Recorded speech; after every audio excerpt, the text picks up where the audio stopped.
Okay, let's get back to these chord shapes and pentatonic shapes and try and wrap things up, I guess. One thing I didn't touch on is if you're playing a major chord on the sixth string, so A major, for example, at the fifth fret, the corresponding pentatonic shape around that is pentatonic shape 2.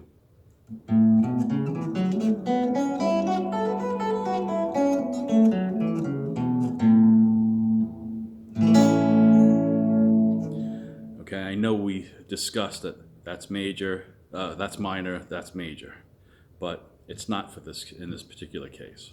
Okay, if I was playing A minor,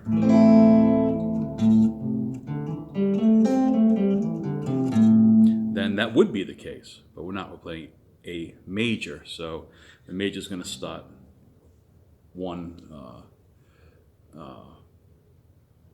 the next shape up, okay, as it relates to the sixth string. So just know that. The next thing we're going to look at, let's look at the sheet.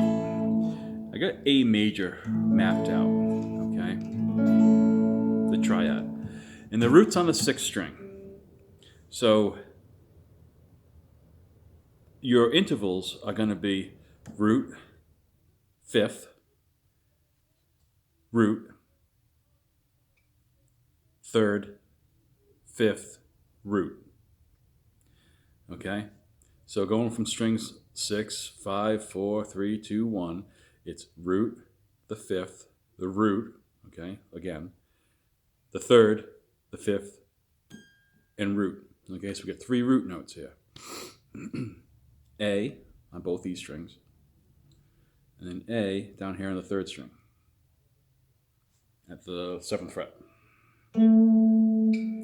So the intervals that make up our chord, our triad, is root, 3, 5. Root, third, the fifth. That's how this chord is built. We don't need to play this full bar chord, okay? And now we're going to get into something called inversions. We're not getting too heavy into the inversions, because I'm not really going to go in explaining all that in great detail, but I want you to see how they sit under your fingers, okay? And still part of the shape, the pentatonic shape. So you have A major, right? Well, what if we get rid of strings 5 and 6? We don't use them. But we still have a root here on the first string, and we still have a root here on the fourth string. And in between, we have the third and the fifth intervals.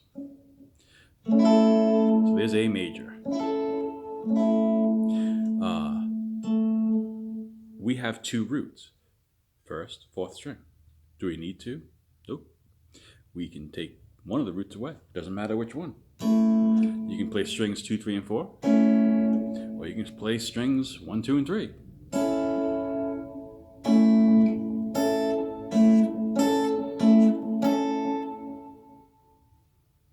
Pretty simple, right?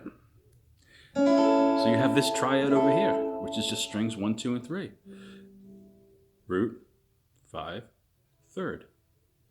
That's frets 5 on 1 and 2, and then fret 6 on the third string. Okay? A, E, C sharp for A minor, A major. You see that? So you can take this and you can move it up and down the neck. A, B, C, D, E, F, G, A.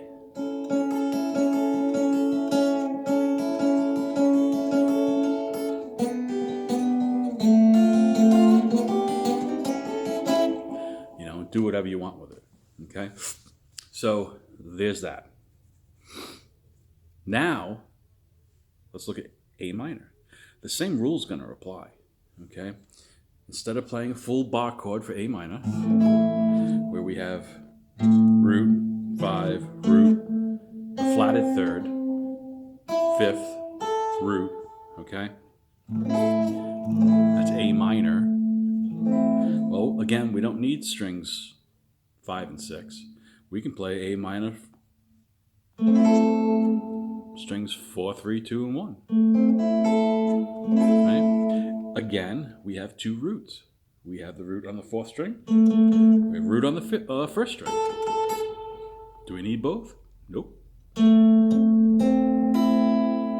Root, flat 3, 5. Or we can get rid of the root on the 4th string. So we just have flat 3, 5, root.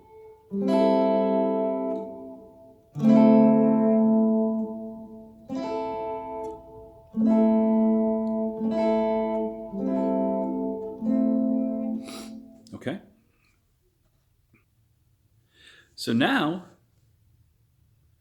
if you visualize your root on the 1st string, you can make an A chord or an A triad or a minor triad, okay?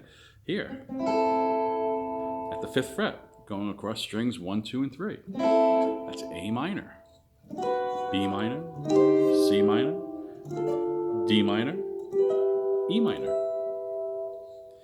Okay? Up and down the neck. This chord shape works, again, strings 1, 2, and 3. Combine that with the major. A major.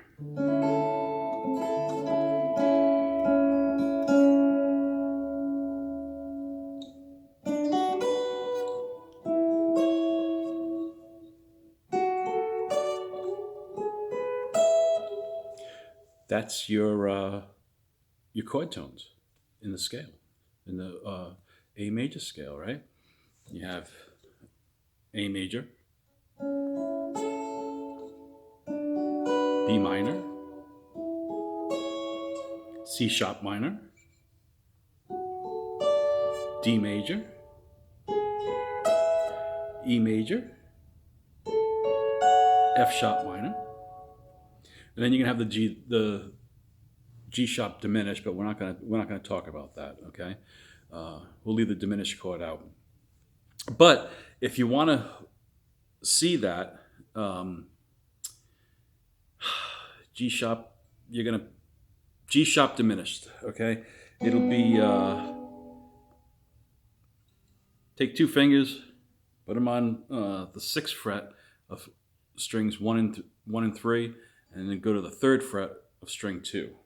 So it looks like a little triangle, okay, or or upside down triangle. If you look at the D chord, okay, and you just kind of imagine the shape being flipped. That's the shape, okay, and then the root again is on the 6th string. So that diminished chord would be, but we're not going to worry about diminished chords. But that's the shape. So now you know it, okay? Because every scale or every key is going to have 3 major chords, 3 minor chords, and a diminished chord. So that's it, okay? But we're not going to focus on it, and we're not going to fart around with it. But those chord tones is going to be major, minor, minor, major, major, minor. And you can start doing that on these top 3 strings just with these chord shapes. Major, minor, minor,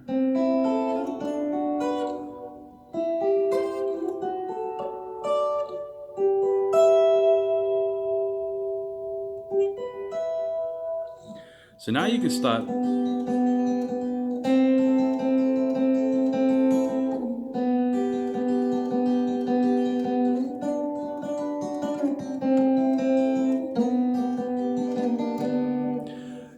playing around with these chord shapes, okay? These inversions. Just see how they're part of a bigger chord.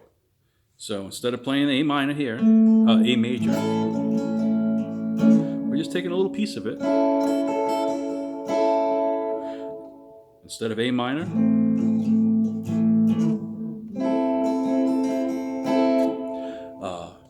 we're just taking little chunks of the bigger chord.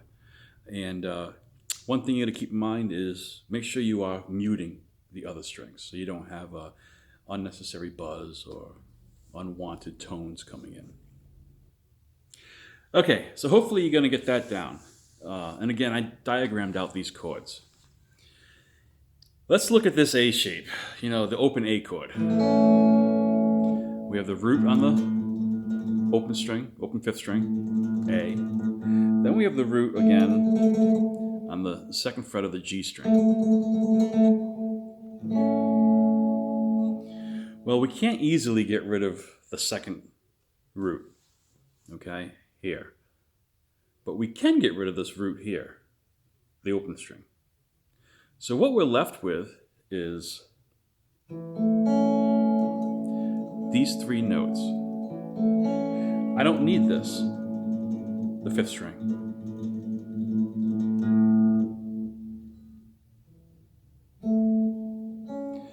Okay? So, again, what are our notes? We have A, C sharp, E. That's our A major, right? I only need strings 2, 3, and 4 to play that triad. And you can move this as a major triad up and down the neck. A, B, C, D, E, F, G. That A. I don't know. I get lost along the way, whatever. Anyways, A, B, C, D, E, F, G, A. There's your triads, on strings 2, 3, and 4.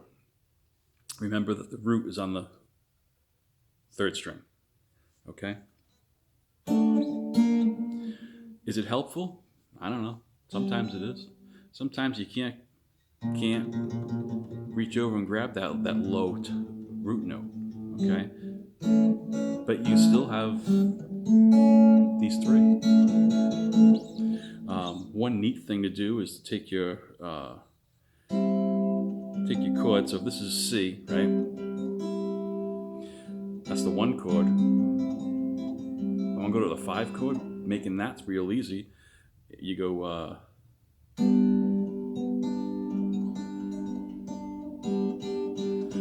to G, okay?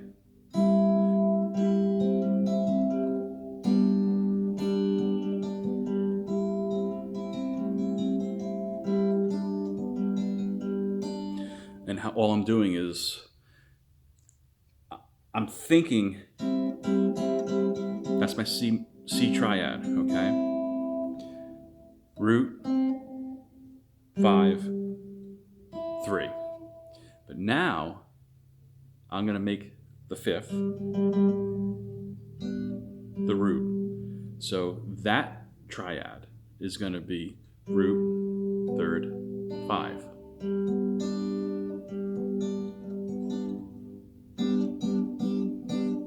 Okay, it's the same shape that I showed you before with that major chord, putting the root here. But instead, we're thinking of it in terms on the 4th fret. And I just want those three notes, okay? So I'm going from C to G real quick, those 2 chords, which is a 1-5 progression, okay?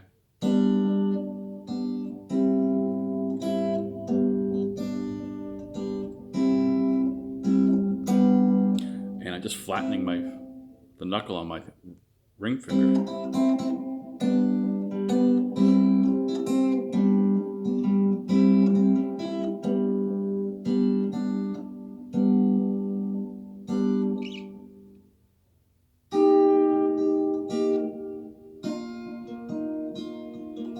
So play around with that, and